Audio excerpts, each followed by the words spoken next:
গাজার আরও কাছে পৌঁছে গেছে সুমুদ বহর। চলতি সপ্তাহেই গাজা উপকূলে ভিড়তে পারে অর্ধশত নৌযানের ত্রাণবহর। টানটান পরিস্থিতি ঘিরে সারা বিশ্বের নজর এখন গ্রেটা থুনবার্গের এই যাত্রায়।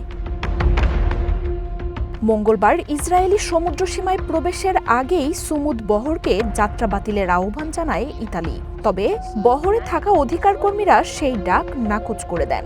এরপর বহরটিকে নিরাপত্তা দেওয়া যুদ্ধজাহাজ সরিয়ে নেয় ইতালি। ফলে কোনো নিরাপত্তা ছাড়াই ছোট ছোট নৌকার বহরটি ইসরায়েলের বাহিনীর দখল করা অঞ্চলের দিকে এগিয়ে যাচ্ছে। ত্রাণবাহী বহরটিকে ঠেকাতে প্রস্তুতি নিচ্ছে ইসরায়েল। জলযান সহ বহরে থাকা আন্তর্জাতিক অধিকার কর্মীদের গ্রেপ্তার ও আটকে আইনশৃঙ্খলা বাহিনীর শত শত সদস্যকে মোতায়েন করেছে নেতানিয়াহুর সরকার। বড় যুদ্ধজাহাজে অধিকার কর্মীদের ফেরত এনে গ্রেপ্তার, কারাদণ্ড দেয়া হতে পারে। নৌকাগুলোকে সাগরে ডুবিয়ে দেওয়ার কথাও জানাচ্ছে ইসরায়েল সরকার। এরই মধ্যে নৌকাগুলোকে ঘিরে ব্যাপক ড্রোন তৎপরতার কথা জানিয়েছেন গ্রেটা থুনবার্গ। থুনবার্গের নেতৃত্বে গ্লোবাল সুমুদ ফ্লোটিল্লায় রয়েছে ৪৭টি নৌকা।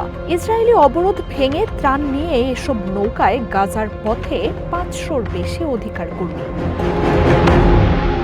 এর আগেও একবার গ্রেটা থুনবার্গ ইসরায়েলি অবরোধ ভাঙার চেষ্টা করেন। তখনও তাকে আটক করে দেশে ফেরত পাঠায় তেল আবিব। এবারও এই নৌবহরকে লোক দেখানো প্রচারণা বলে জানাচ্ছে দেশটি। নৌকায় থাকা অধিকার কর্মীদের সাথে হামাসের সংযোগ রয়েছে বলেও দাবি করছে ইসরায়েল সরকার। ইতালি সরে গেলেও সুমুদ বহরের কাছেই স্পেনের নৌবাহিনীর জাহাজের উপস্থিতি রয়েছে। তবে ইসরায়েলের বিরুদ্ধে সেগুলো কোনো সামরিক শক্তি ব্যবহার করবে না বলে জানিয়ে দিয়েছে। তুর্কির এরদোয়ান সরকারও নৌবহরের দিকে নজর রাখছে। ইতালির প্রধানমন্ত্রী জর্জিয়া মেলোনি বহরটিকে ত্রাণ হস্তান্তর করে ফেরত যাওয়ার আহ্বান জানিয়েছেন।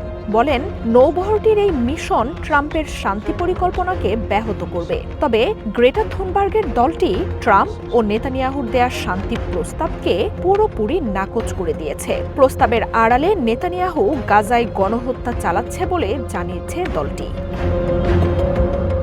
সুমুদ বহরকে নিয়ে সম্প্রতি আন্তর্জাতিক অঙ্গনে ব্যাপক তোলপাড় চলছে। বহরটিকে ঘিরে ড্রোন হামলা, বিস্ফোরণের ঘটনাও ঘটছে। তবে কোনো কিছুতেই নৌবহরের এই যাত্রা থামবে না বলে জানিয়েছেন অধিকার কর্মীরা। থুনবার্গ বলছেন, ইসরায়েল ও নেতানিয়াহুর আগ্রাসনকে ভয় পান না তারা। ২০০৭ সালের নির্বাচনে বিপুল ভোটে জয়ে হামাসের ক্ষমতায় আসার পর গাজায় জল, স্থল ও আকাশপথে অবরোধ বসায় ইসরায়েল। বিশ্ব থেকে বিচ্ছিন্ন হয়ে যায় অঞ্চলটির ২০ লাখের বেশি বাসিন্দা।